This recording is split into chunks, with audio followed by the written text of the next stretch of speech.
medical aid. So I'm under a medical aid, First Mutual Medical Aid. I think they can ascertain that cost. All what I did was to use my medical aid to go to the optician to check my eyes.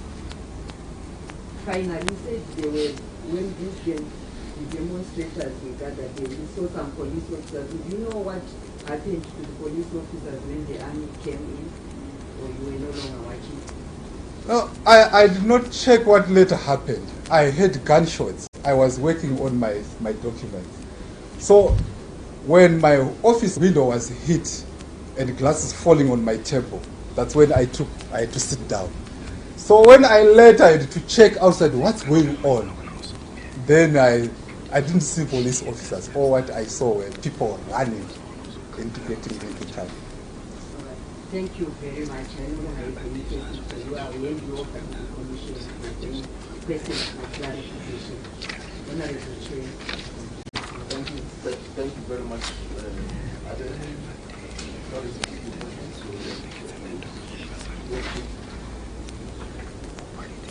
thank you very much. A little clarification. You say you saw people running. Why do you think they were running? For what reason did you think they were running? That is when there were gunshots. When I checked, I saw people were running. I think they were running away from the gunshots because we heard sounds of gunshots being fired. Then you look on the window, you see people are right there. So I assume that they are running away from those gunshots which were being fired.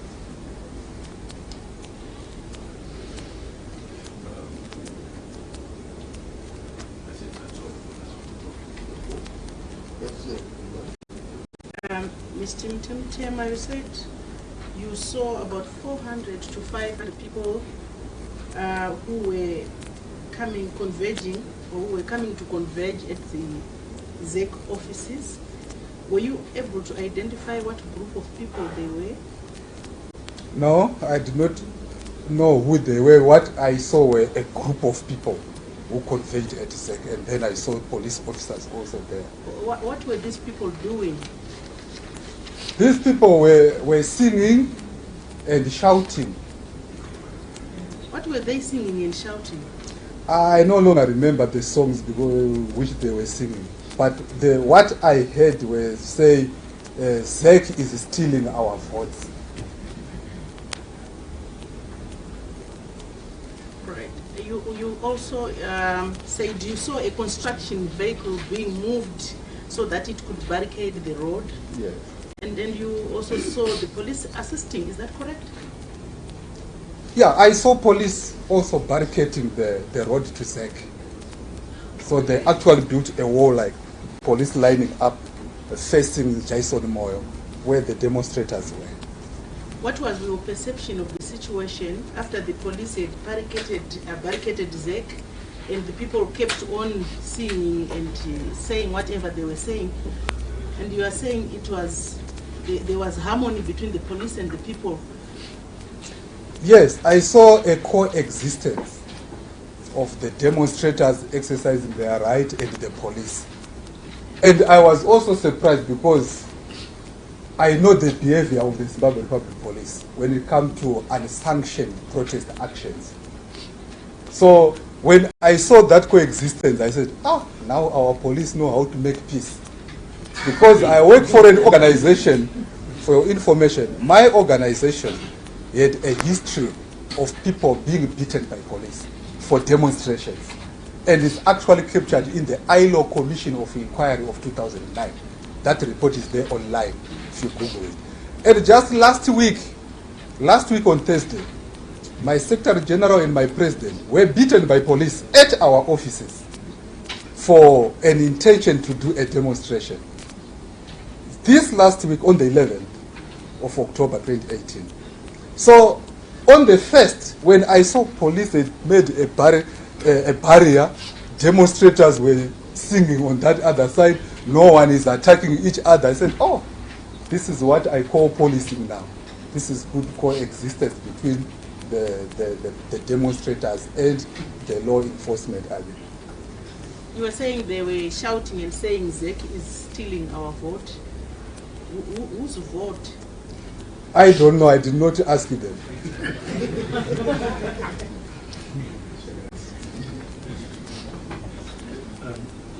Thank you very much. Can I ask you, your trade union organization, is it independent of political parties? Yes. And which unions, just roughly for background, does it represent? The Zimbabwe Congress of Trade Unions, it's a congress of trade unions. It represents workers who belong to different political parties. These workers belong to their own industrial unions. And these unions, when they come together, there are 35 of them, 35 unions coming together to form the Zimbabwe Congress of Trade Unions. So the membership comes from different political parties. Even when we have our union meetings, we usually emphasize that here we are doing union business.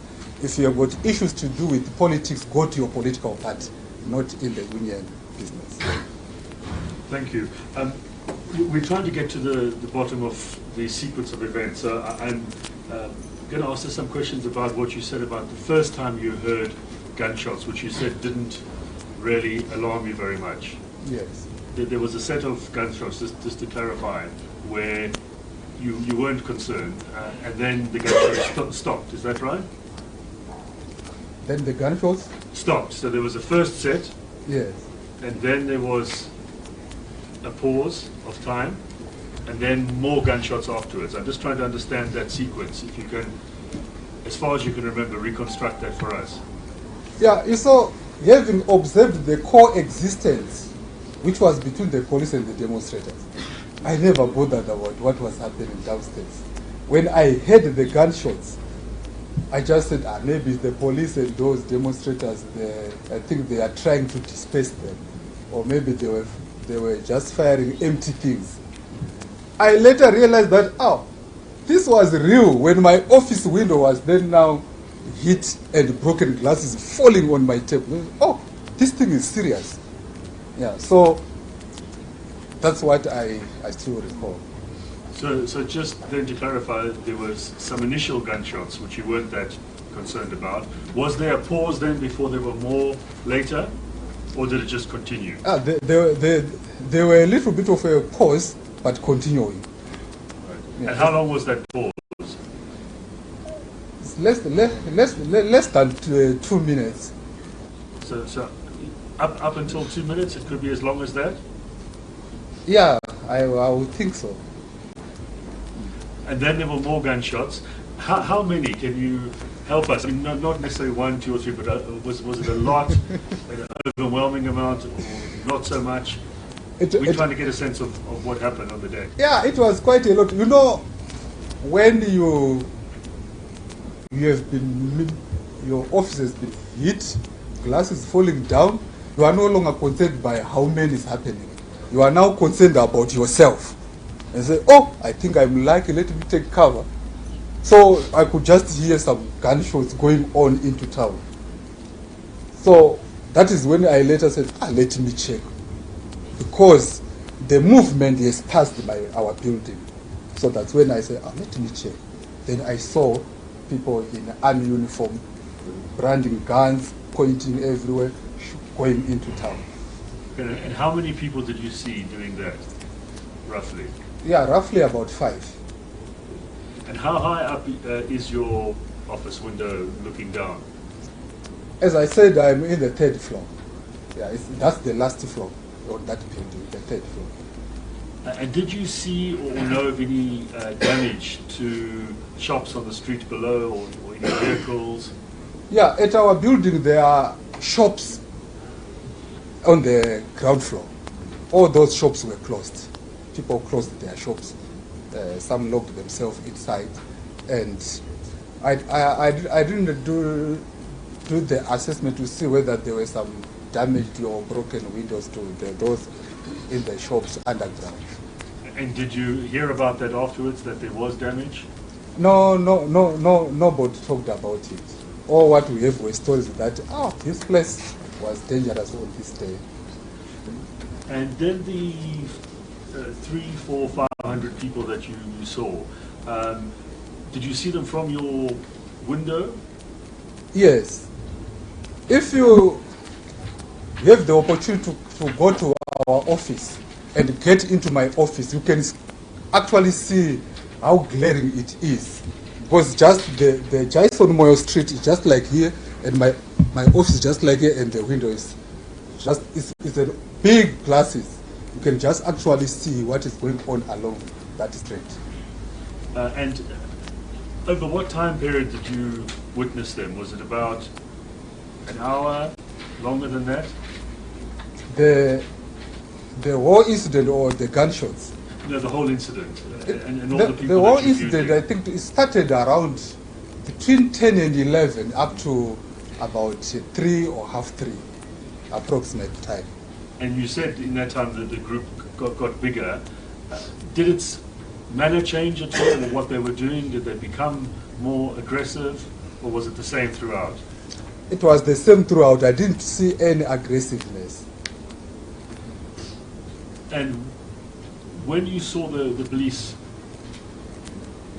there with them, was that throughout that entire time, but right up until when the gunshots started?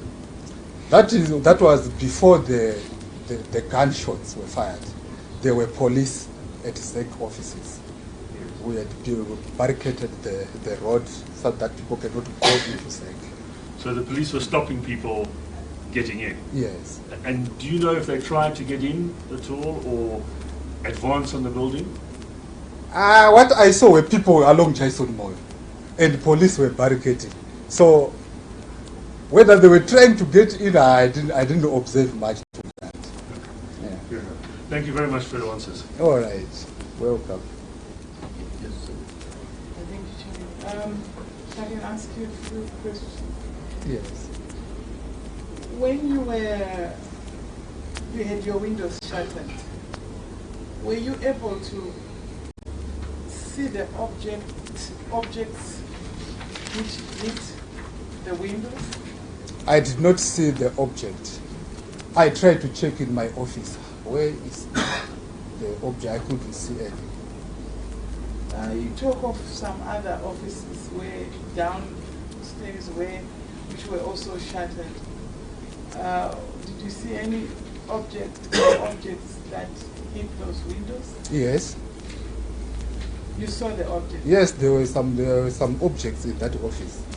Okay, can you tell us about the objects that hit?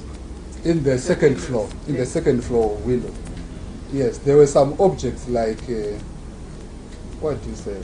Some who made those with the military background, they were saying these were cartridges. I don't know whether they are cartridges or not. But I think there were about 2 that fall into that office. You can follow up on that. What happened to the cartridges? I will have to check with the Secretary General of our office when he went to report to police whether they were submitted to police. Yes, that information will be of interest to the Commission, whether they are still with you or with the police. Yeah, I can. Or even rather how they were removed from those offices. Would be very grateful if you can give that information to the Secretary. All right. Okay. Were there any other objects seen around? Any stones? Any? There were no. We didn't see any stones. Bullets? We didn't see any. Okay. In your office? Nothing except his shattered glasses. In the yard? There was nothing. Okay, so what you have are the 2 cartridges? Yes. Oh, okay, thank you. Thank you, Chairman. Thank you. Yes. Just Yes, follow General. up to the last question. The cartridges that you saw in your office, how big were they? Do you remember? think something like this. Some, what do we call this, 10 or 15 centimeters, or I think something like that. That's what some were saying. I don't know whether they are cartridges or not, or something said, just an object, I'm not sure. But you also said that there are some bullets. Some bullets were also seen. No, there were, you know, when something is hit, and especially it was the ceiling and the wall, the what do you call it? Yeah, you could see actually that something is hit here, and this mortar which covers it has been removed, as well as the paint which is there. So all you saw was cartridges. In the office of the In the second office. floor, yes. Thank you. I just wanted you to clarify the timeline. I'm interested in that. You said this group came first, and then they left, they went away, and then came back. Yes. Do you know the time gap between their first appearance and then going away, and later coming back? The time period between that. Maybe it could be around 30 minutes. Something like 30 minutes. So the second coming back would be around what time? So I saw like they came around between 10:30 to 11. Then they left for a while and came back. That was between between 12 and 1. So these gunshots is the... That one started well after lunch. It was after lunch, I think around half 2 to 3, something like that.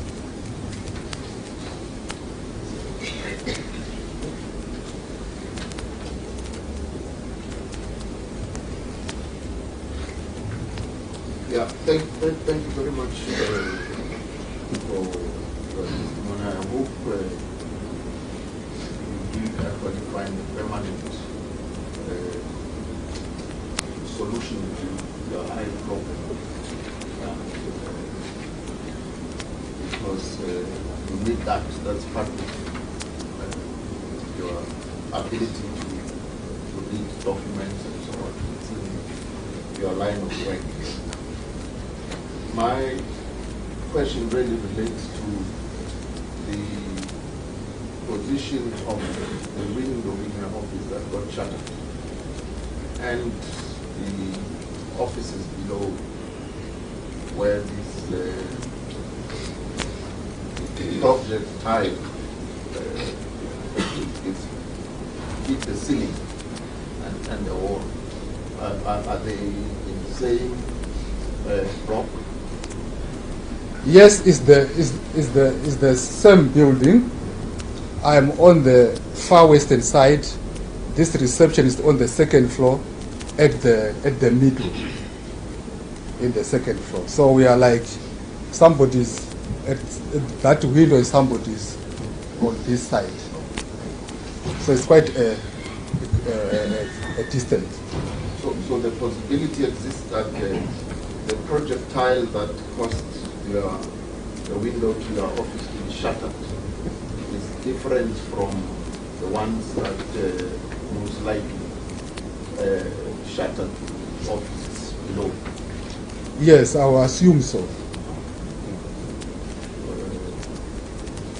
And you say the police never came to, even after the matter was reported, the police never came to Investigate. and therefore protect the city. Yes. We haven't seen them.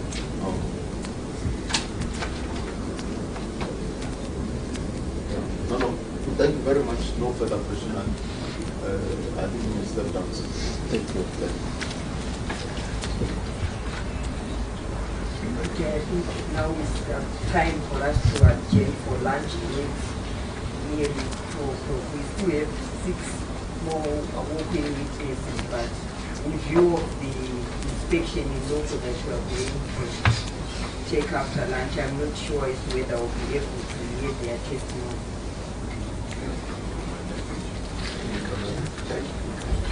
come back and talk with you.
But the one on the list is the one that I called out at the time. He did not respond, so I guess we still reference things that outstanding.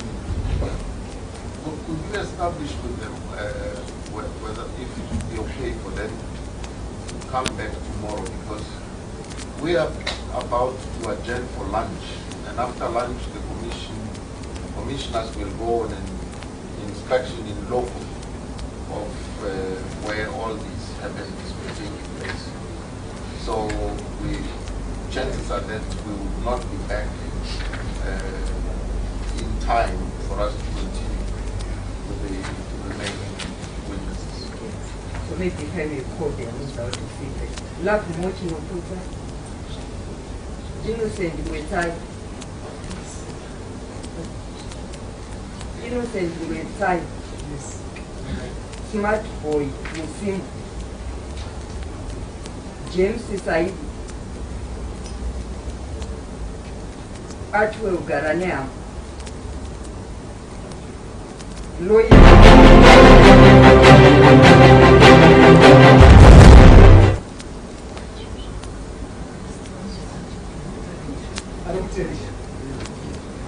So it appears there are 6, maybe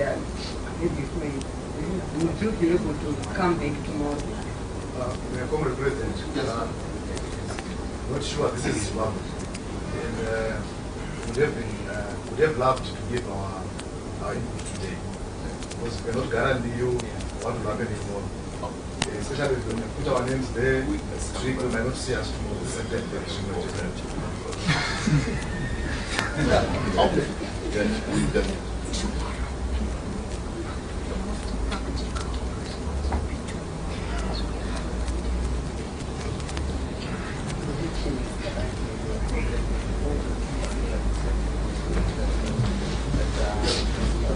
Yeah, okay, let's agree that we will adjourn for lunch now, and commissioners will really try and gallop through the lunch quickly so that we go out, because you see, those of us who are not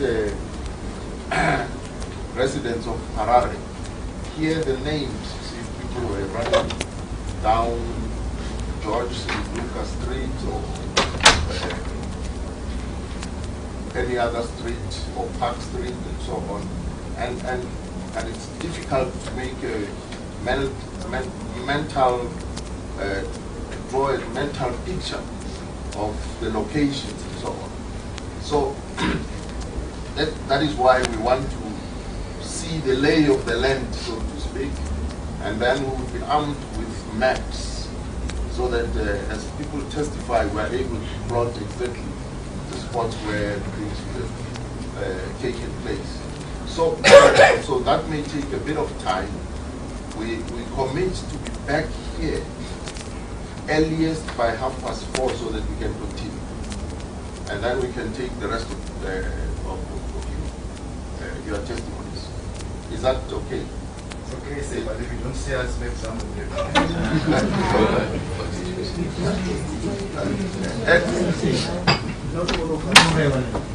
I don't agree with what he said. I'm speaking for myself. He's speaking on his behalf. Yes. I'm prepared to give my testimony. But of course we will be back at earliest 4:30. Continue. So if you are around, please, we will be ready to hear you. Sorry, Mr. President. We have spent the whole day here since 8 o'clock. We have other commitments. Yeah. So for us to come back again, Yeah. I think you will benefit. No, I mean today, not tomorrow. Today, because we have got other things to do. You know the economic situation in the country. We can't spend the whole day waiting to be heard.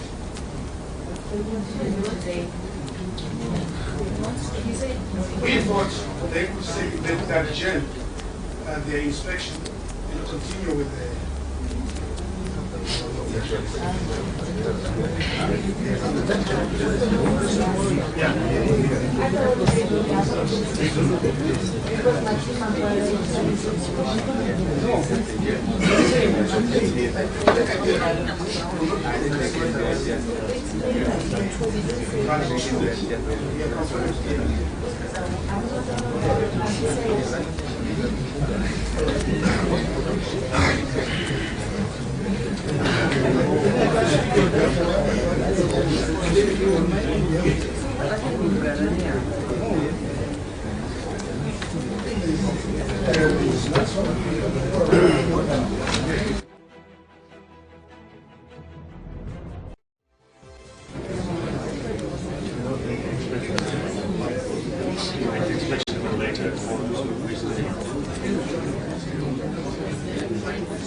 May I have your attention? We've just had our own caucus here, and we believe that it's only fair that we continue with the hearing now. We will do the inspection a bit later, after having heard all of you. Now, of course, it affects those of you who are used to having lunch at specific times of the day, but we sympathize with you. For us to make progress, we got to sacrifice something. So all of us will have lunch later. Okay, let's carry on. I'll call upon you. James Said.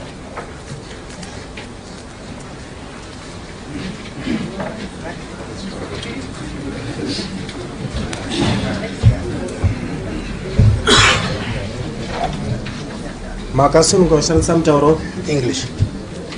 Tauraimas Tenya Kazara. James Saidi. James Saidi, do you swear that the evidence which you shall lead before this Commission of Inquiry shall be the truth only? Yes, and nothing else. If you do so swear, raise your right hand and say, so help me God. So help me God. Witness under oath. Mr. Saidi, did you give a statement to the police? Yes, I did.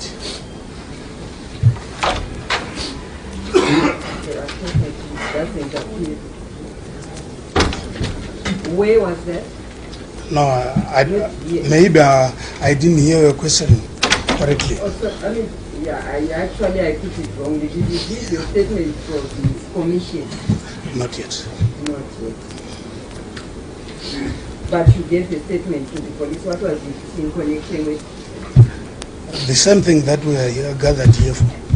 Can you please now tell the commission that we should want to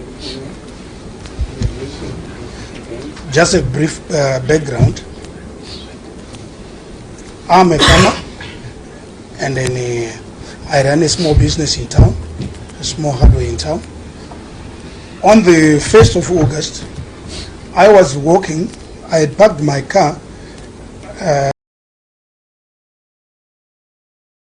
the Easy Park car park, that is between Jason Moyo and George Selindiga Avenue.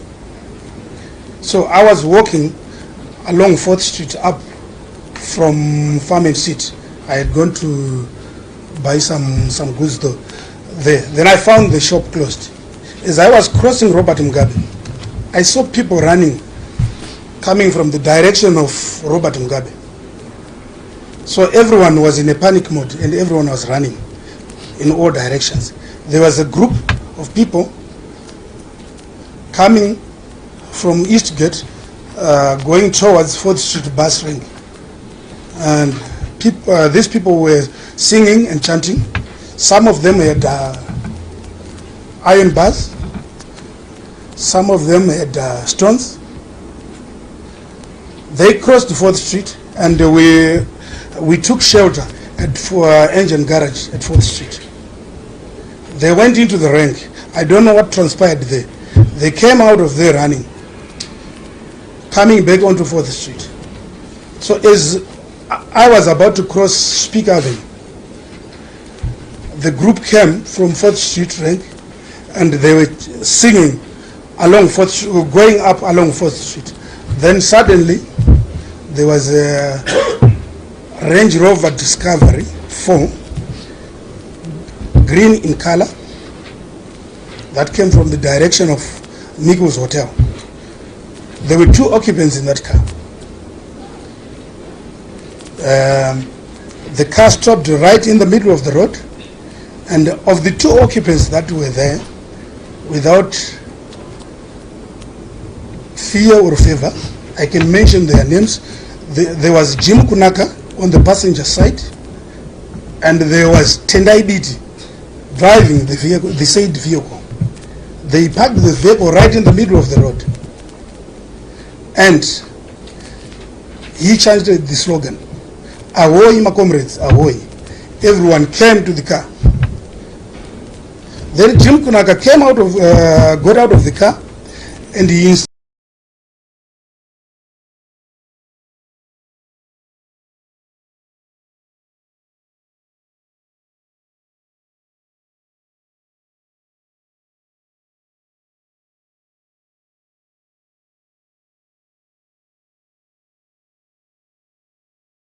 instructed some guys to say, can one or two of you guys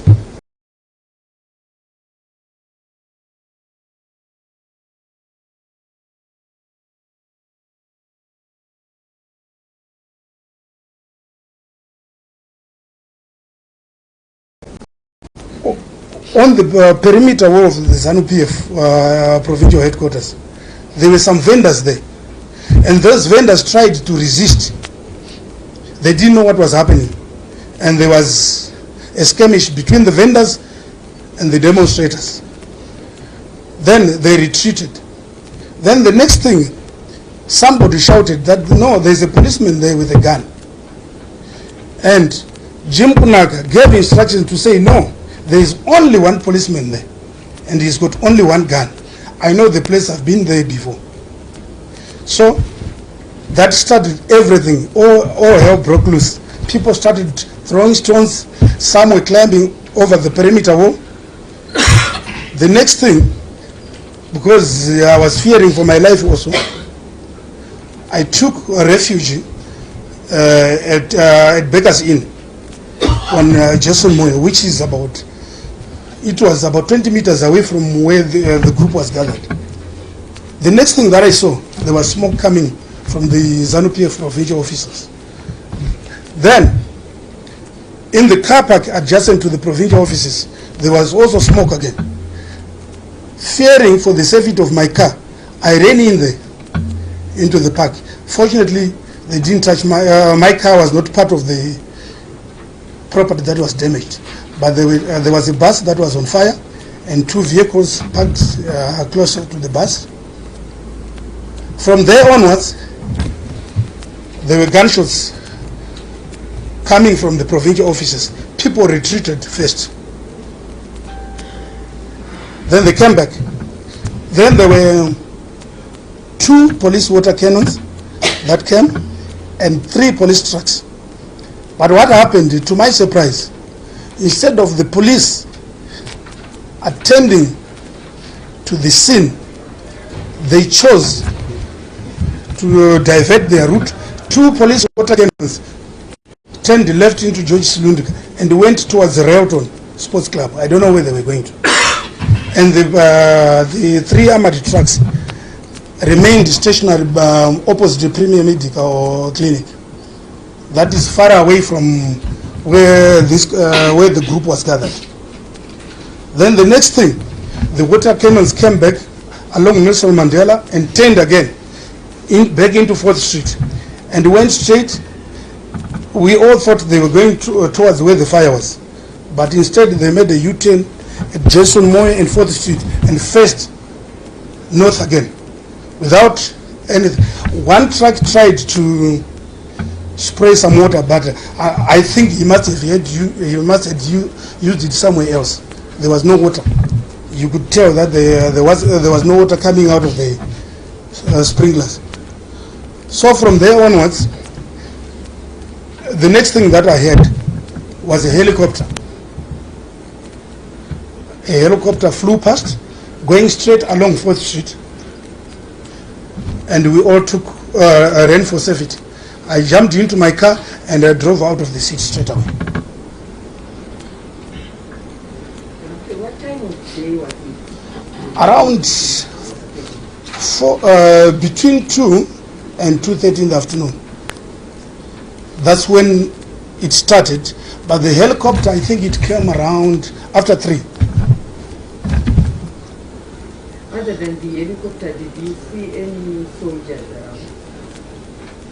That I cannot say because I was already fearing for my life because of what was happening. Because the situation had deteriorated to such an extent that even bystanders were becoming victims of this group. So we all had to run for our safety. What was this group doing to the bystanders? Either I witnessed the 2 incidents, people with phones, they were trying to take videos. The next thing, the phones were taken away and those people received a very good hiding.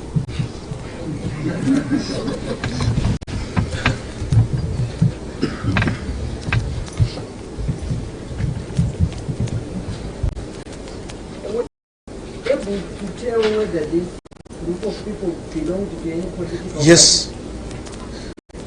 One, the slogan that they were using and the address that was done by the leader, the other leader of the MDC alliance. And also, to make matters worse, Jim Kunaka was putting on a red beret with an MDC logo and a plain red T-shirt. Do you yourself belong to any of the political parties? Yes, but that is my secret. Okay, thank you very much. You know, I have a question to you. I will hand you over to the commission for any clarification that you need. Honorable Chair. Thank you. Any additional questions? I think that's the community to tell us necessary for the purposes of our inquiry, just to ensure that you are happy. You need to tell us which party is necessary. To make you happy, Mr. Madukwa, I belong to NCA.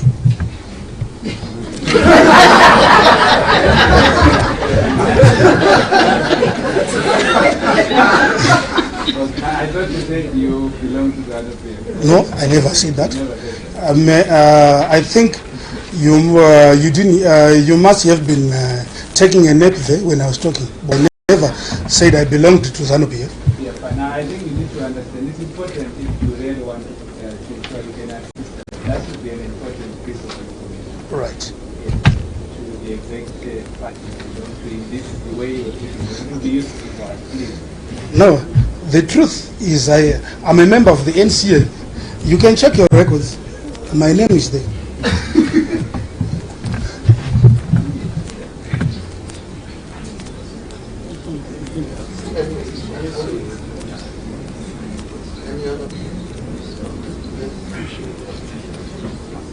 Just a question to do with the helicopter. Mm-hmm. Were you able to see the direction in which the helicopter was either coming from or going to, or where it was positioned at the point in which you heard about the helicopter? I was standing at Afgate House, that is between 4th and Jason Moy and George Lundga, just right opposite the car park, right? And the helicopter just came from nowhere, but it was flying towards Samora Machel on 4th Street. Where it came from, I cannot tell. Did you observe any activity around the helicopter? No. Thank you. Thank you. Thank you very much, James, for your testimony. No further questions. Thank you.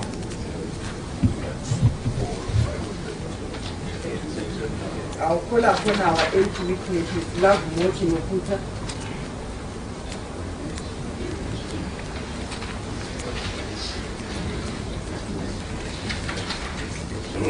Sit. Maybe after taking oath. Makasuni ngoshanisa mtauro English. Taurai if you may state out your full names. Love Mochi no Putsa. Love Mochi no Putsa. Do you swear that the evidence which you shall lead before this Commission of Inquiry shall be the truth only, and nothing else? If you do so swear, raise your right hand and say, "So help me God." So help me God. The witness is requested to take a seat.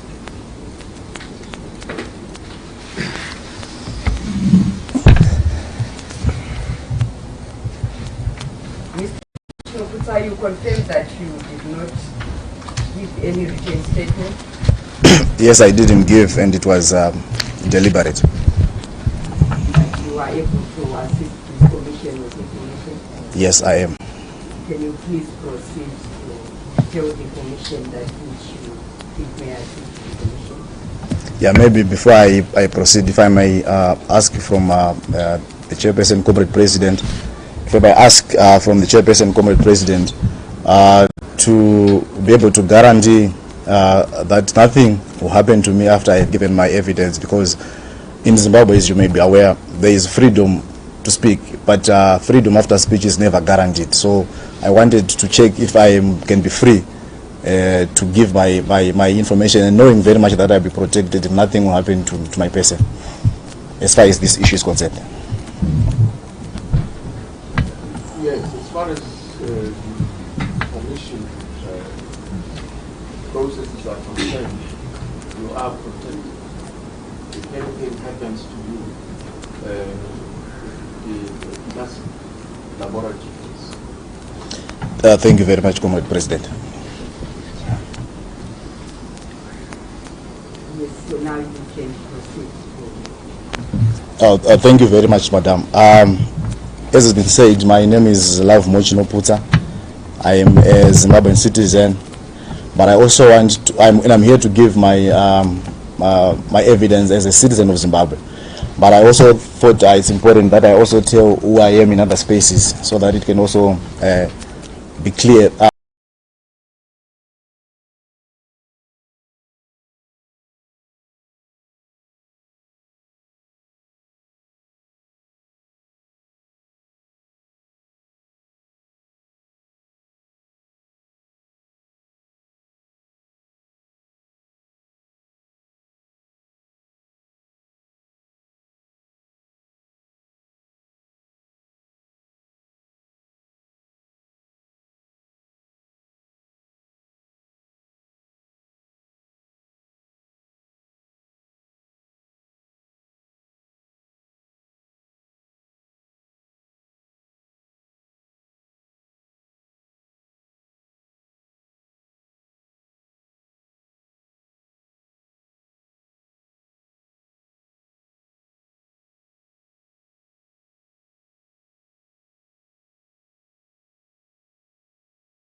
Is that a lot of things transpired on the day, but the most important element to it is that people were shot and people were killed by people who were wearing army uniforms. And this is a sad chapter in the history of our country, but it has some background to it, Comrade President, because you realize that on November 17, 2017 in this country, there was an operation that took place that was led and assisted by the military of this country. And ever since that, I have Professor Matubu would know, I have fought the Mugabe regime ever since I was a teenager. But the beauty about the Mugabe regime was that you would know that you would be beaten up, you would go to jail, you would go to court. The concept of people dying and the concept of the military being, and you would use the police. But now we are in for a new rude awakening. The new boys in town are literally the military people in this country. And they've defined their own way of doing things. If you look at what happened to Itai Dzamara, you will see that there's a man who is called Itai Dzamara who disappeared in this country. And all indications indicate that this was the work of the military intelligence department. I have no evidence to that effect. We have, and then we see the military that came in, removed a very powerful man in the name of Robert Mugabe. I am advised by the reporter that if you move slightly, keep a distance between you and the mic so that everything is captured properly. Thank you, Madam Chair. Thank you.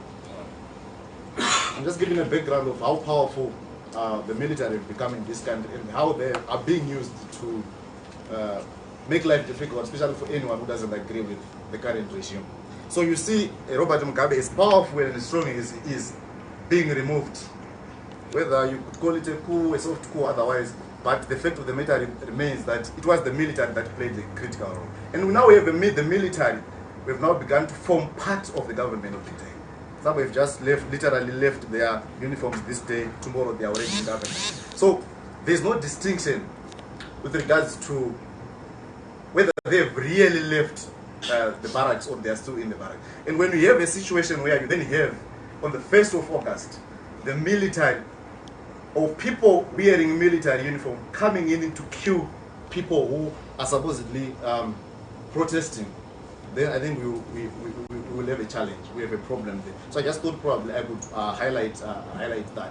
I have, on the 1st of August 2018, I was coming from Masvingo, specifically Zaka, where I was the candidate, which is about 320 kilometers away from Harare. So I arrived in Harare around, I think past 12, thereabout. When I arrived in Harare, I had the notorious V11 forms that I had collected from my constituents, which I wanted to hand over to the elections department at Harvest House. This was a key evidence where we wanted to show the world how the election had been robbed, how the election had been rigged, and how the vote of the people was now going to be stolen. So I went to Harvest House. I went to the elections department, which is at 4th floor. I think past 12 to 1 thereabout. So when I was getting to town from Beatrice Road, I saw people were protesting. I saw whom I didn't recognize, and I just checked with myself: is there a demonstration in town? Because if, when there are demonstrations, especially led by the MDC Alliance, I'm one of the first people to know. I'm third in command in the youth structure of the MDC. So if there was any demonstration that was being led by the MDC, I would have definitely known. So as I was confused as I was moving on, but I saw people protesting, I didn't care, and I also didn't know the people because they were not people that I've seen before.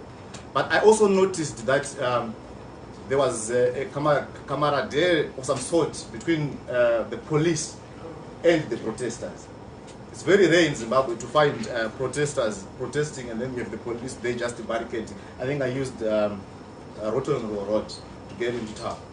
You would see that while these protesters were doing whatever they were doing, but the police were there, they were not harassing people as I know they were doing. They were just there watching what was happening. I passed there, I went to Harvest House, I dropped my V11 forms. Then it just came into my mind that I needed to check my emails because I was in the rural areas for a long time. So I went to my office, which is on the 3rd floor. I think I was there for about 2 hours, checking my emails and also all these social media things. So it was during this time, I think between 1 and 3, thereabout, I'm not sure of the time, that I began to then hear, I heard a loud voice that was telling people to leave, to move away. It was a very loud voice and full of command. Then I peeped through the window, because my office is to the side of Nelson Mandela. So when I peeped outside the window, I saw that there was a group of soldiers who were coming in, probably numbering 8, 9 thereabout. We were the ones, I think they were now at first in Nelson Mandela, who were giving that instruction that people needed to move away. Then I saw also another truck of the military that were dropping people at just adjacent to the parliament entrance, that is in Nelson Mandela and almost third, between second and third. That was also dropping another contingent of soldiers. So at that point, I then, so these guys the others were carrying whips, and the other ones they were carrying their guns, advancing to the few people that were in Nelson Mandela. But then they then went to Angwa Street. So when these people were going, I then left my office, went into my car that was parked in at the basement, and then I drove off. As I was driving off, before I even got, I stay in Greendale. Before I even got to Greendale, I then began to hear stories about people having been shot by people in the military fatigue. I didn't personally witness anyone being shot, but I then saw it on the videos that people had been shot. So, but when I then I realized that I'd seen soldiers with guns, but I didn't. So I just probably it's those soldiers that I'd seen were carrying guns that could have basically been the ones that did that. But basically, Comrade President, this is my story to the Commission. And just to add and finish off and say, Comrade President, we have confidence, I have a confidence as an individual in your capacities. But I want to speak to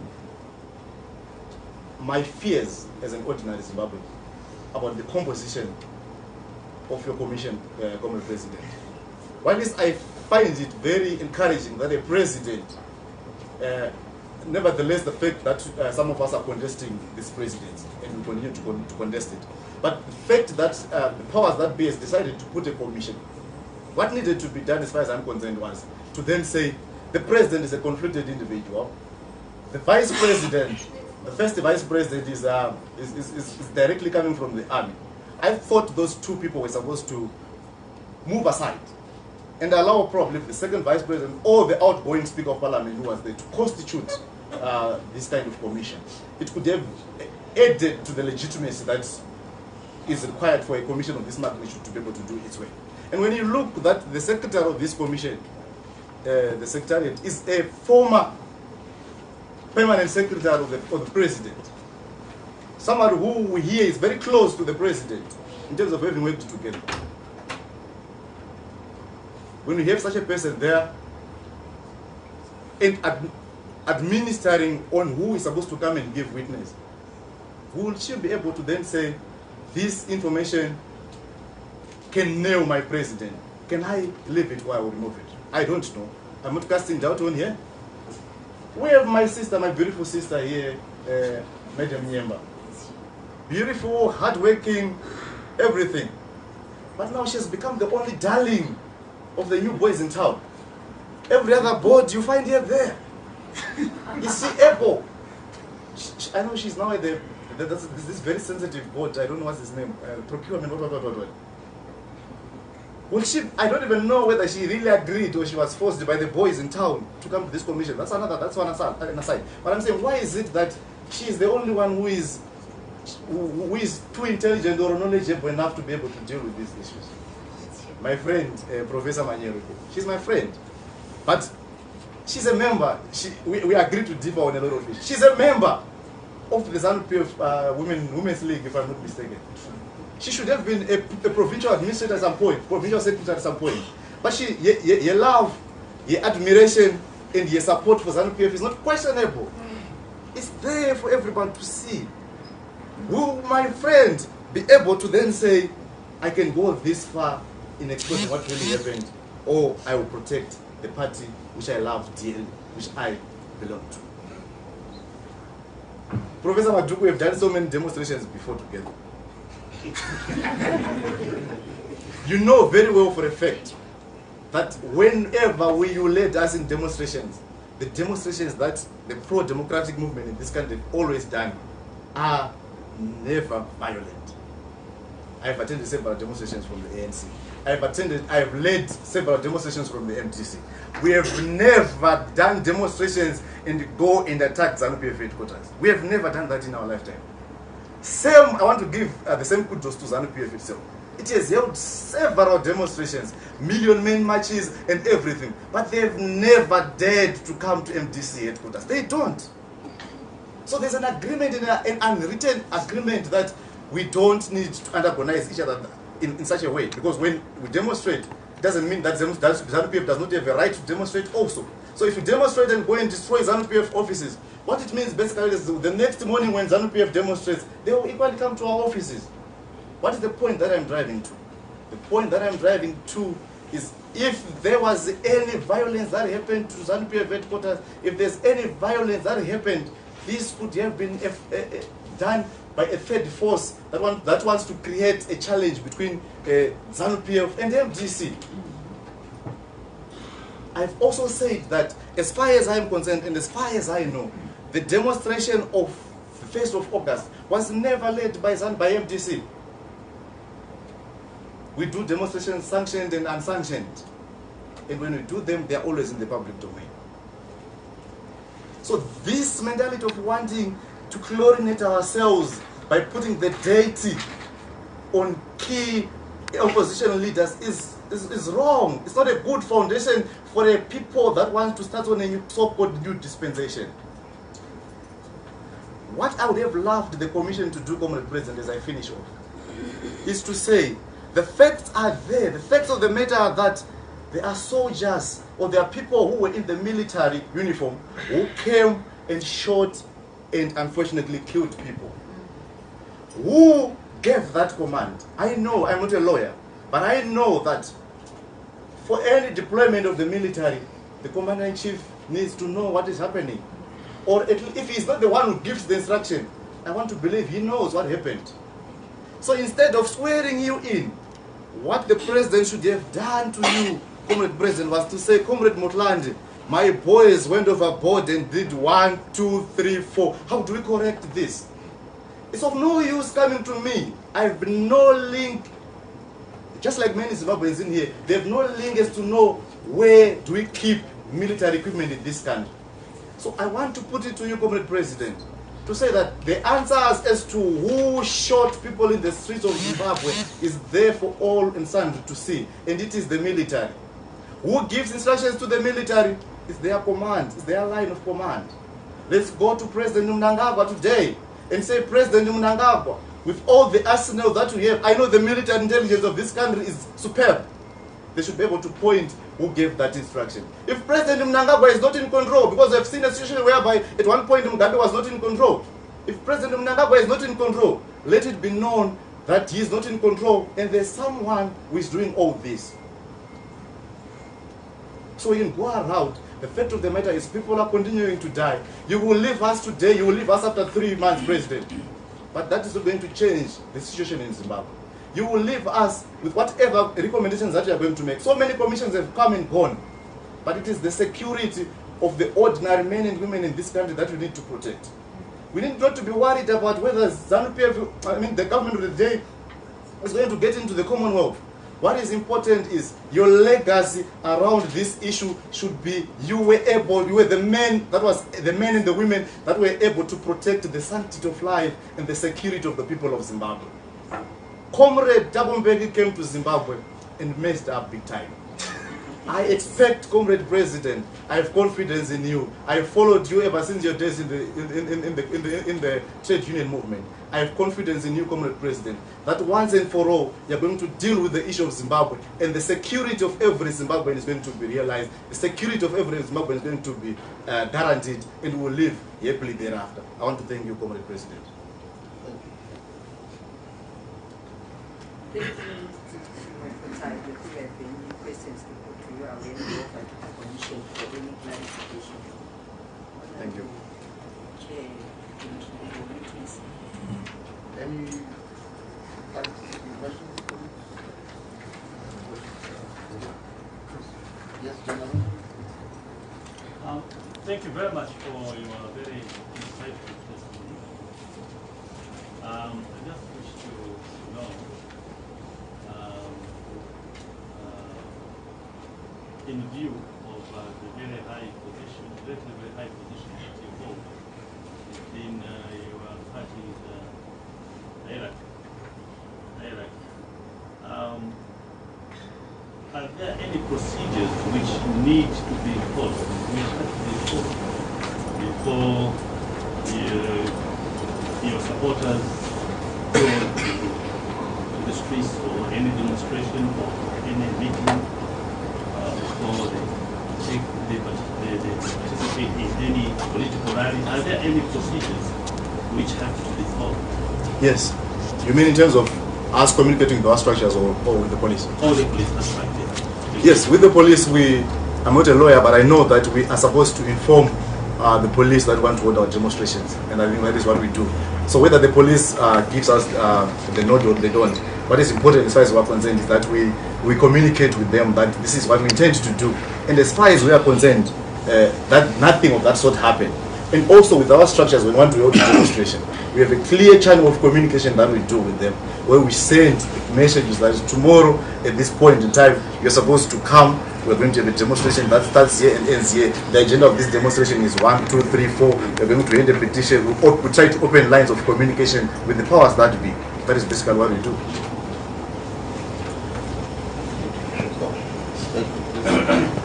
Would you confirm, I think yes, for purpose of the Commission, knowing that as Secretary General of the Youth Wing, you will sit in your topmost body of your party in the National Council? Yeah, in the National Council I do sit, but it's not the, I do sit. You sit in the National Council? In the National Executive. Yeah, okay. So you can confirm, it will be correct for the Commission to describe you as a very senior member of the. Yeah, if you decide to do so, yes. But like I said, I'm coming here. I'm coming here as an individual. I'm coming. I am a father. I'm a citizen of this country. I'm a social worker by profession. I'm coming here to speak. I thought I know that my party can make a decision whether to appear or not to appear before this commission. But I also thought, as an individual, I owe it to myself and to my kids to be able to come and explain to the commission and to Comrade President what I feel needs to be done about this country going forward. Yes, that makes sense. I just wanted that to be clear. Okay, that's fine. If we were to, our secretariat were to describe you as a senior leader, yeah, that would be correct. I'm very senior. That is correct. I think that's all I needed for purpose of our clarification. Thank you, Chairman.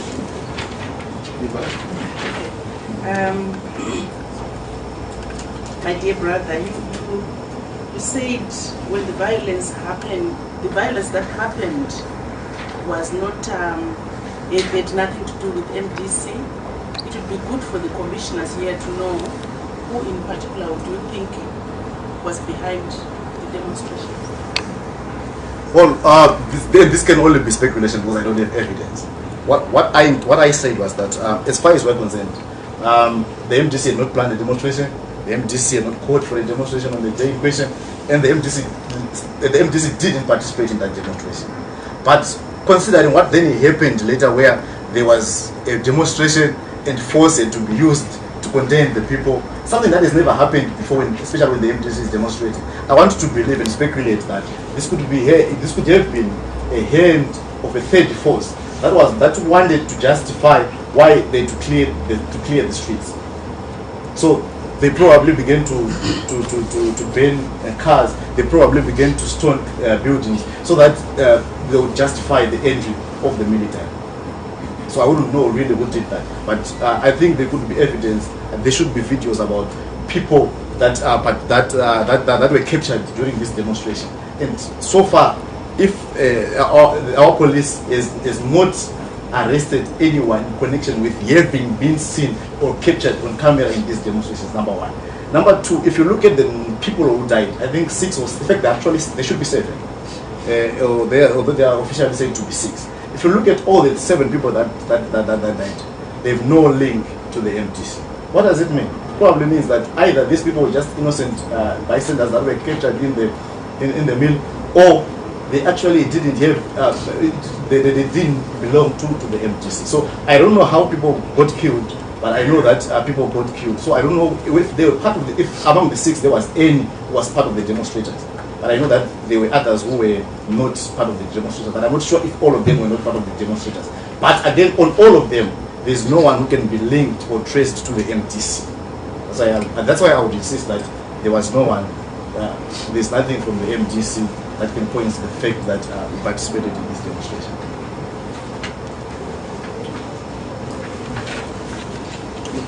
Thank you very much for your testimony. I do want to emphasize that anyone is free to come and testify before the Commission. Thank you.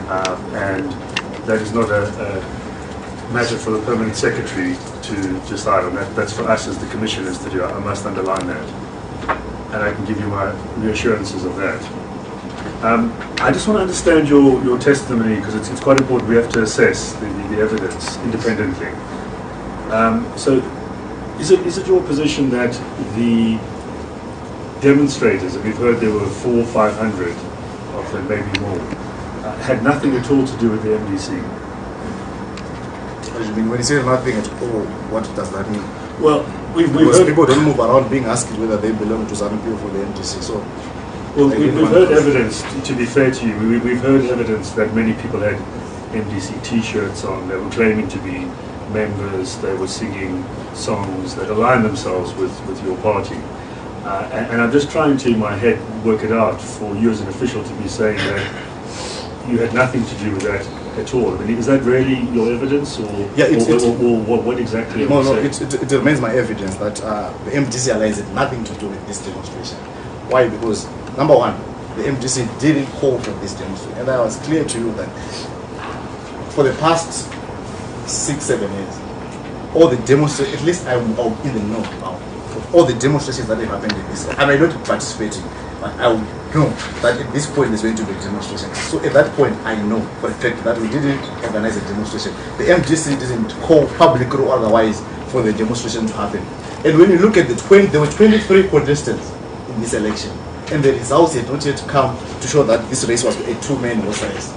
So why is it that now when people are clamoring for their votes to be released, to be announced, why is it becomes a fact that obviously these people were from the MDC Alliance, when the other 21 minus some people should be another 21 political parties that participated in this election. So when people clamor for their votes to be released, they are not saying make Chamisa president. They are saying let us hear the correct results. So I don't know where and why and how then people begin to lump the MDC together with the demonstrators. Yes, we may identify with what the people were demonstrating for, because knowing your vote is very important. But the MDC had not called for a demonstration, and the MDC and this leadership didn't participate in this demonstration. We don't fear to call for demonstrations. If we want to call for demonstrations, like we're going to be doing very soon, we can call for demonstrations at any point in time. So we don't shy away when you call for a demonstration. We don't. People were killed in 2007. Professor Madukwin was beaten up by the Mugabe regime, you know very much. We are clear that we are calling for a demonstration. We even did some of the worst things, like calling for the removal of Mugabe in 2003. And we stand by what we were doing. But it's unfair to then say we organized this demonstration when we didn't demonstrate, when we didn't organize this demonstration. If the people decide to demonstrate, who is the MDC, who is Chamisa to stop these people from demonstrating? They had no link, they had no instruction, they had no command, they had no authority from the MDC to demonstrate. It doesn't mean that when the MDC doesn't say people demonstrate, it doesn't mean people won't demonstrate. People will demonstrate whether the MDC likes it or doesn't like it. So you accept there were some MDC supporters? I don't know because I didn't see them. You said you were there, you saw people there. I saw people that I don't know. And because I didn't know that at some point there were going to be shootings and I would have to come to such a commission, I would have applied my mind very well to then probably really look around to then say who is here, who is not here. So I would be lying to say I really looked around the 400 or 500 people and said there's no MDC person, or I saw MDC people. I would be lying to you. So did you see any red T-shirts from amongst the people? I didn't. Red T-shirts or red color. I would lie. This is 1 August. This is October. I would lie. Okay, and your evidence is therefore that it happened spontaneously, entirely?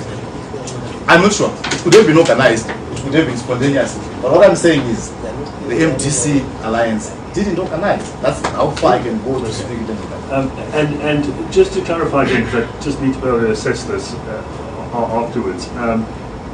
You say that the attacks on the ZANU-PF headquarters and the vehicles and other attacks that we've heard evidence of, without prejudging it, I'm just saying we've heard evidence of that. That could have been done deliberately in order to justify the military to come? Yeah. And on what basis do you make that assumption? Because one, we have never had the military coming when people are demonstrating in this country. Two, because when you look at and the second point is what I say, that the character and nature of this demonstration is not something that we've seen, not only with the MDs, but with all the pro-democratic movements in this country. When they demonstrate, when they're fighting for a new constitution, and when people were fighting for gender equity in this country. Several demonstrations have been held in this country, but the nature and character of this demonstration on the 1st of August is akin to the character of the MDC and the pro-democratic movement. And who could this third force be? Have you got any idea? You put that word out there, so I know what you mean. I'm speculating. I wish I had the intelligence arsenal with me to be able to do investigations about that. And since the fateful day of the 1st of August, have you or your party been able to find out who was responsible for any of the damage that was caused? Is it something that you've looked into? No, we are more worried about life than really going around as to what could have happened. What we have ascertained for a fact is that from the videos that everybody has seen, is that there were soldiers, some of them, I think there were names that were being thrown all over the social media, of a soldier who was kneeling and trying to aim at people. So what we've ascertained is that the military came, shot at people, and unfortunately killed people. Yeah, we are focusing on that very much so, but I'm just trying to find out about the damage. Well, I'm not speaking about the part, but I know that the part does not have the capacity to investigate in terms of who would have instigated. And because we're also not involved, we thought that it's the responsibility of the police. It's not really our responsibility to go around checking who has destroyed whose property, where and how. And then with regard to the killings, the number is, I think, 7. We are investigating all of this. Do you have any specific evidence as to who was responsible for that? Either something that you've seen or something that you've found out afterwards. I'm looking for hard facts that can help us. If there's no hard fact that surpasses the fact that there was a military man kneeling, aiming, throwing bullets all over the place, such that one of the commanders had to tap him on the back to say, please stop it, I think we'll never get any other evidence that is required. And then, I don't know if you were asking this from especially the families of the victims, because I think it would be really unfair on the part of victims. I'm not saying victim because I'm Zimbabwean and I saw lives being lost. I think it's also being unfair on the part of you asking us Zimbabweans to be able to get the facts and the evidence around which gun was used to kill this one. The fact of the matter remains that someone died. Some people died. 7 of them died, and the people that killed them were in military. So if that's why I was saying, if we were serious, this commission should have been focusing on the members of the military to then say who got deployed that day. Simple. You went to the street. That's what I'm asking you. Do you know that? No, maybe you don't. We'll never be able find to it know. out. But my point is, come here. You went to the street. Who sent you? They'll be able to refer you to the next person, until you get to the end. If you don't get to the end, because someone decided that he wanted to be president of this country, he has to be responsible. If you cannot get along the line of command, if you cannot get, the buck stops with the president of the country. Can I just ask, because we have asked the victims, and I'm trying to find out from you if there's anything that you know. You've mentioned this commander tapping somebody on the shoulder. Is that on video? Yeah, it's on video. You can provide that to us? Yeah, I think I can provide that. I can. Yeah, that's what I mean by looking for hard facts. If there's anything like that, we want to know because we're trying to get to the bottom of it. Yeah, I think it's I actually have it. Thank you. do I understand you to admit that MDC as a party could not have given authorization for demonstration, but that MDC members could have willingly organized the demonstration with or without, as you said, MDC leadership need not and could not have done anything to stop that. Yeah, well, when one becomes a member of the MDC, it doesn't mean that any other affiliations in their thinking capacity is not because they are a member of the MDC. So, if someone sees something that they think they identify with and they go to a certain church, it's all up to them. We don't stand it the way. What I'm saying is within the organized structures of the MDC, yes, there is nothing of that sort that happens. But we will not be, that just like the party is decided not to come before this commission, but I am here because I have my rights as an individual at the end of the day. So my belonging to this party does not necessarily mean that I suspend everything and I follow to the letter spirit of everything that the party says. So if they were there, I wouldn't know because I've never bothered to check. But the issue that we want to correct, that I also feel that as a Zimbabwean I need to correct, is that the MDC had anything to do with this demonstration. If anything, I think that these are people that are trying to remove the blame squarely on their face and on their table. This is a military. The MDC does not control the military. At least there's a government, there's a president. Whether he's there by hope or crook is another thing. But he has to face the reality that he calls himself the president of this country. I think that just to follow up on that question, there was evidence given to the commission. You might need to check it and then at your convenience you could either further assist. There was evidence given that one of these persons that we have on record is Challenge Town from April in Amano Extension. This person was one of the persons killed among those persons that were killed. There were 6 or 7 as we get to find out. The evidence we were given yesterday is that Challenge was part of a meeting of the MDC Alliance that was convened around 10 a.m. in April, and that meeting was convened by the Member of Parliament for Epworth. We were given the name as Epworth Kureo, and the person who gave evidence to the commission, Mr. Peter Masani, was actually saying to the member of he said he's a member of the MDC.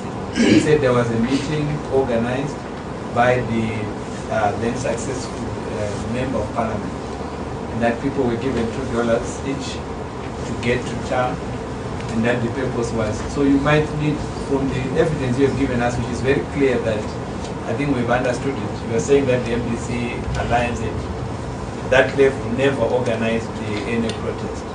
So as you get on that, you might need to check whether Challenge Tower is, remember, is deceased.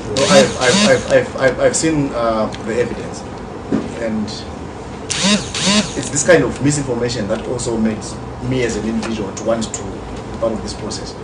As far as I've also checked, I'm the custodian of documents in the MDC Youth Assembly. That's Peter something, I can't remember the surname.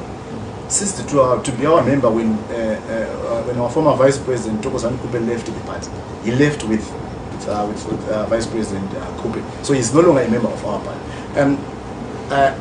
Honorable Efrej Kureva is a Treasurer General in the youth body that I sit in. So he's my subordinate. That's why I was saying I'm very senior.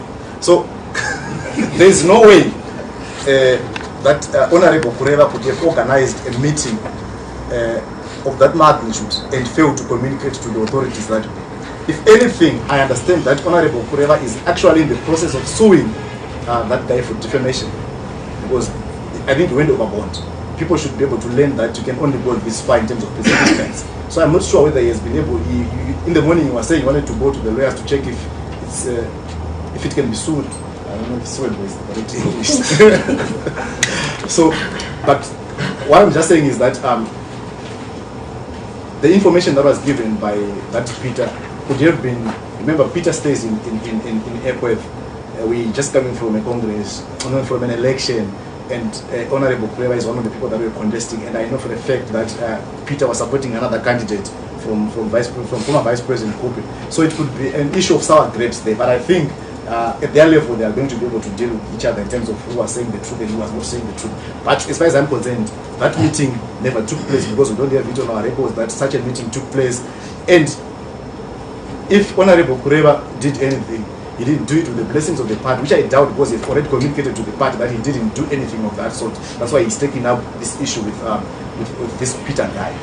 Have you checked the challenge that the deceased would that be a member? I would have to check whether he was a member, but he would not have been a position holder. That much I'm certain. But being a member, he could have been. But he's not a position holder, whether it's ward, branch, or whatever level. It's not. Now it's very helpful for us because when we get this kind of evidence before us, ordinarily in all fairness, we must hear the other side. And then the other information, you were sitting here, I think the witness who came just after your colleague did say that he saw Tendai Biti and Jim Kunaka. I think you heard that coming. Yeah. You may not need to answer for them, but it would be helpful to the Commission, given this sort of evidence coming before us, that if there's a strong feeling, or in fact a conviction that that never happened, it might be useful for us to get that counter evidence. I hope you will be able to assist. I have not checked with Comrade Jim Kunaka, but I know that for a fact that Honorable Tendai Biti was nowhere near 4th Street, and I think it's one of the bases of his arguments in court where he's being accused of all these things. But I also want to bring this issue to give it a political context.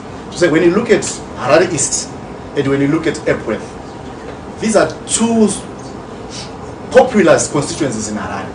And ZANU-PF has always had an interest in these two constituencies. So, without doubt, I would want to put it straight that ZANU-PF is trying to target Honorable Kureva and Honorable Pitt so that they can convict these people and be able to call for a by-election in these areas and attempt to reclaim these two constituencies. Otherwise, why would now this Comrade Tendai Biti's issue has been going around all this time, and now we only have Honorable Kureva being brought in now. I think they've targeted certain constituencies that they want to nail people, and then they'll be able to do by-elections and be able to penetrate into Harare, because the people of Harare definitely refused to be led by ZANU-PF.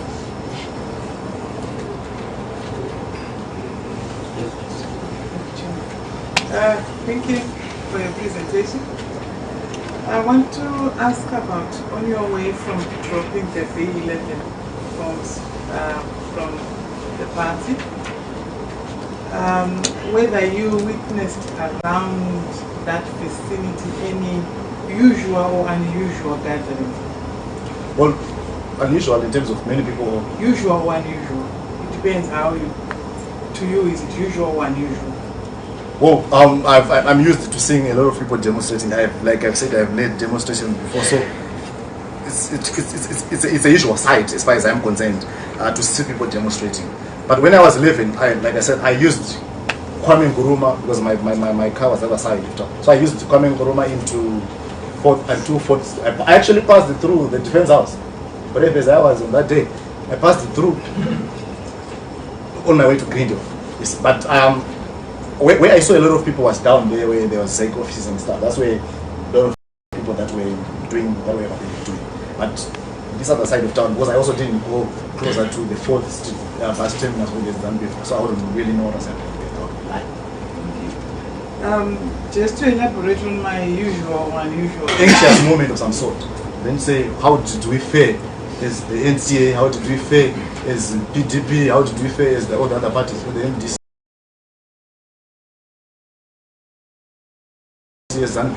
So I didn't wait to really check on the emotion. I could have, if I've done behavioral science before, I would know. I didn't really check on the emotions and their standing and what was happening, their body languages. I didn't wait to do that. So I would lie. The reason why I'm asking is because we had a witness here who actually talked of a celebration which took place around NDC offices, the Harvest House. So I was trying to check if... So I wouldn't know of any celebration that happened. There was a celebration, I mean, just... Also the time, also maybe... Yeah, I'm just trying to check that evidence that was presented. So I was just trying to check if you witnessed any gathering around the vicinity. Okay, thank you. Thank you. Oh, thank you very much. I'm going to speak to the chairman. Thank you both. No, thank you, Lampo, for your testimony, and thanks for assuring us that you will forward a copy of video that went viral to the Secretariat. Yeah, I will do it so. I think it's an important piece of evidence. Now, my question is really only one. You said there was some camaraderie between the police and demonstrators in the official parliament, and there wasn't any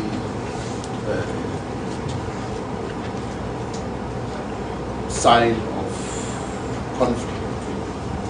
Where was the army there? At what point does the army feature? At that point, the army was not there. It was around past 12 to 1 p.m. there. Yes. I think the army then, I'm not sure if they were the first ones in town, but the ones that I saw them around 3 p.m. I'm not sure if they were the first ones to get into town. But around was the news Rotten or then come with what is this one? It should be Julia, it should be Jason or something. Very close to it's actually very close to the SEC offices. So you see there were demonstrators there, and the police were just barricading. And it's unusual in our situation in Zimbabwe where we have the police doing their work there and not really disturbing the demonstrators in terms of removing them. So I thought, how now we're in a new dispensation for sure, because the police were just doing their duties. I think, I don't know, I can't speak of them, but I think they were also reading the mood within the crowd to then say, I think it's manageable or whatever. But there was no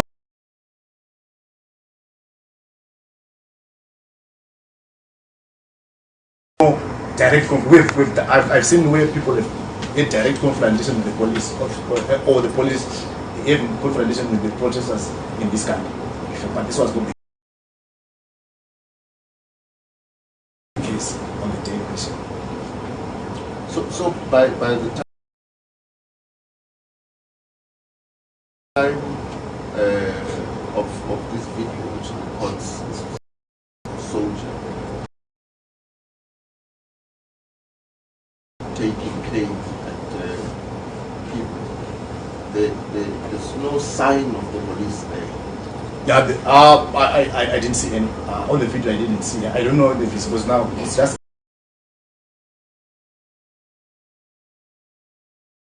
capturing on a small part of it. So I wouldn't know if there were police officers around that place or not. It's just something that I also set my eyes on. And I'm shocked that until this point we haven't seen such a video. Yeah. No, we're hurrying up slowly towards that. Yeah. All right. Thank you very much. And we stand down now. Thank you, President. Thank you.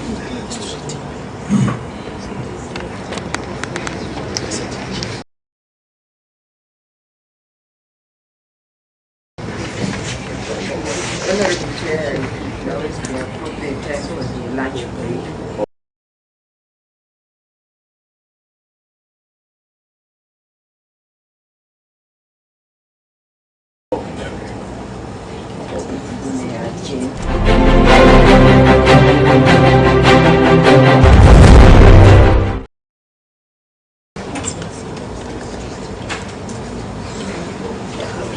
All right. Shall we adjourn for lunch now? Chairman, just a question, Chairman. Yes. Okay. Can we join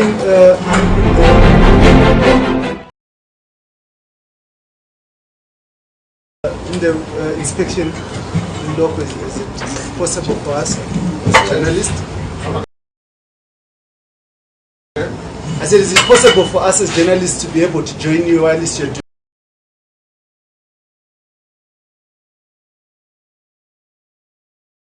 doing an inspection? Yeah, by all means, as long as you are not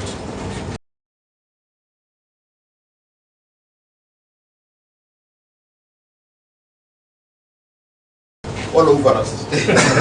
Can you tell us where you're going? Yeah, the Secretariat will tell us. know. Thank you, Chair. Thank you. Thank you.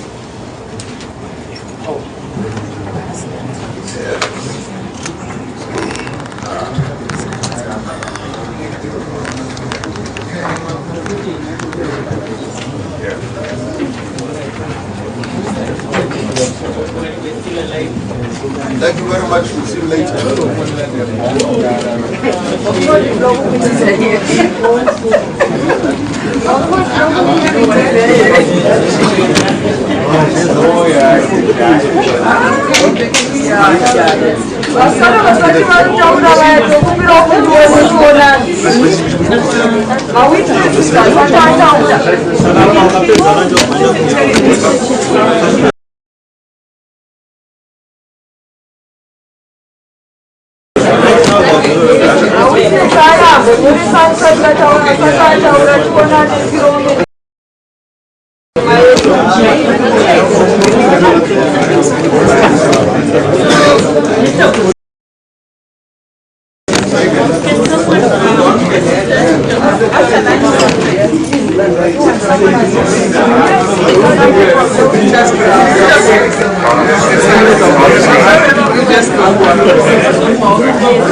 Can you please tell the viewers your name? I'm Love Commission of Here you are the MDC, which is now called MC Alliance. Yeah, can you please share us with your position? It's MDC Alliance. What's your position? It's just the party. My position, sorry. I'm the Youth Secretary General, the National Youth Secretary General. Yeah. So, let's come out and go with our one team. Really, what's your take on the case of this commission inquiry.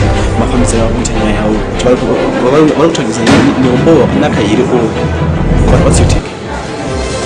Well, I'm disappointed by the conduct of this commission in terms of wanting to find evidence, because as far as I'm concerned, I also suffer a lot of bureaucratic challenges in terms of just me presenting my issues, and I'm beginning to wonder how many Zimbabweans could have failed to give their views. In terms of reference of this commission, I think it leaves a lot to be desired in terms of what exactly we want to achieve by having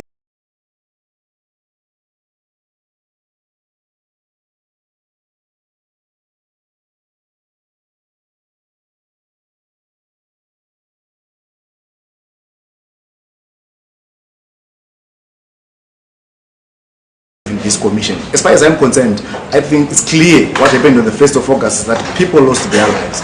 And the people that shot are known as far as which institution they belong to. So we have expected the commission to then probably be able to then say, if it is the military, to ascertain whether really these people were from the military or not as a starting point, and then to check who gave them the responsibility or the mandate to do that, which is my area, my bone of contention. We know for a fact that it's not every Zimbabwean who has access to guns, who has access to military uniforms. So this commission's mandate could have been limited to just the military and focus on who exactly gave the military this this instruction. I'm disappointed that we have a president who is even under contestation wanting to come up with a commission. Mnangagwa has no moral authority, has no moral obligation whatsoever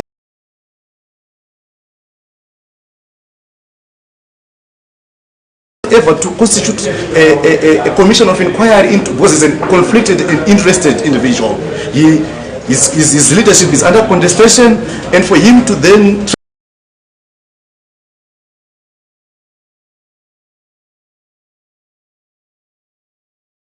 try to chlorinate his mess, the mess that was created by people that he leads, if he's not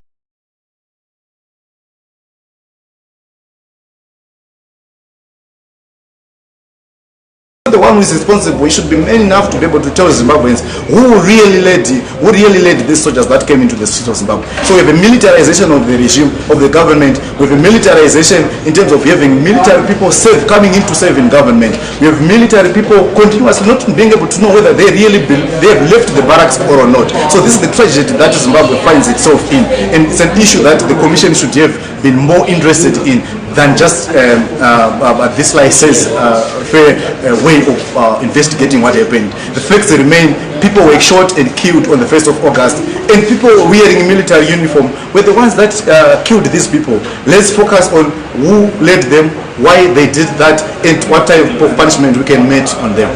Okay, so you say that your presence here has nothing to do with MDC. You are just here as an individual. Yes.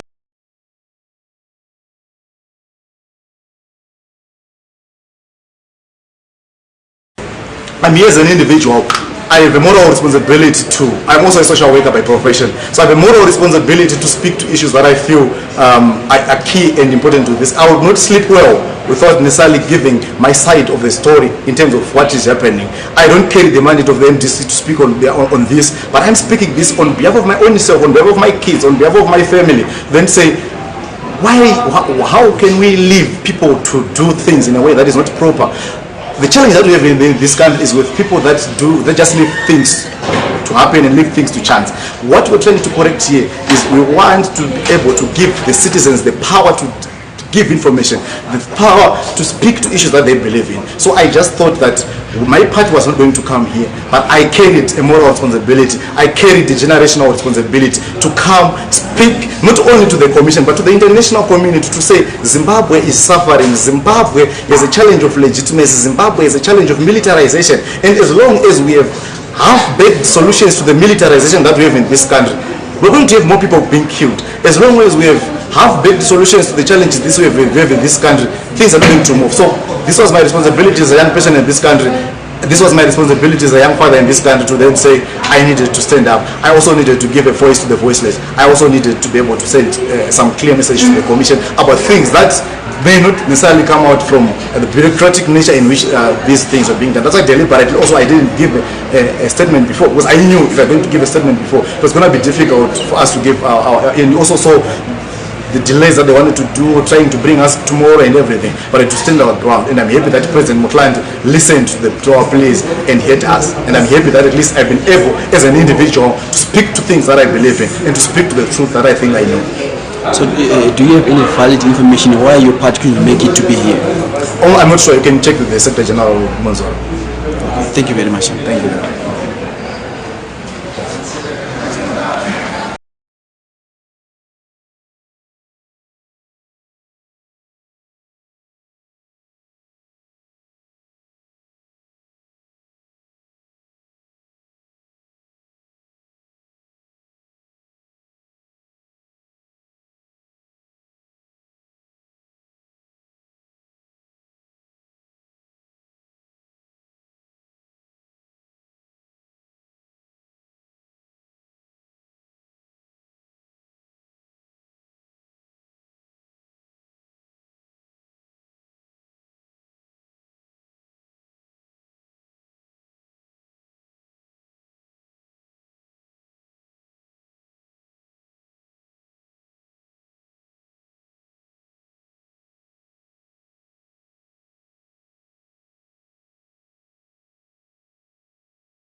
Mr. Marimba ndasvika kupadhela ndaona mafuta anga achita $60 per box.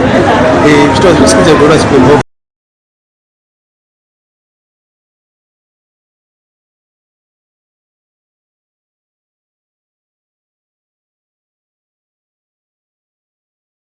Kwa kazoyani vanhu vachi